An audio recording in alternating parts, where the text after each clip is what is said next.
रूस और यूक्रेन के बीच सालों से जारी युद्ध को समाप्त करने और सीजफायर समझौते को लागू करने के प्रयास एक बार फिर तेज हो गए हैं। सऊदी अरब के रियाद में मंगलवार को रूसी और अमेरिकी राजनयिकों के बीच उच्च स्तरीय बैठक हुई। लेकिन इस बैठक में एक बड़ा सवाल खड़ा हो गया। क्या युद्ध को लेकर बातचीत में यूक्रेन की अनुपस्थिति जायज है? हैरानी की बात यह रही कि इस चर्चा में यूक्रेन के किसी भी अधिकारी को शामिल नहीं किया गया। यूक्रेनी राष्ट्रपति वोलोदिमीर जेलेंस्की ने इस पर कड़ी आपत्ति जताई है। उन्होंने स्पष्ट शब्दों में कहा कि ऐसे किसी भी समझौते को नहीं मानेगा जिसमें यूक्रेन को शामिल नहीं किया गया हो।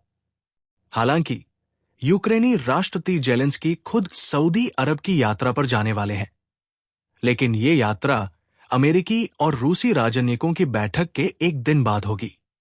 उनके प्रवक्ता सर्जी निकीफोरोव ने स्पष्ट कर दिया है कि राष्ट्रपति जेलेंस्की का किसी भी रूसी या अमेरिकी अधिकारी से मिलने का कोई कार्यक्रम नहीं है। इस बीच अमेरिकी राष्ट्रपति डोनाल्ड ट्रंप भी रूस यूक्रेन युद्ध को समाप्त करने की दिशा में सक्रिय भूमिका निभा रहे हैं। ट्रंप ने रूसी राष्ट्रपति व्लादिमीर पुतिन और यूक्रेनी राष्ट्रपति वोलोदिमीर जेलेंस्की दोनों से फोन पर बात की है, लेकिन उनकी रणनीति विवादों में घिर गई है।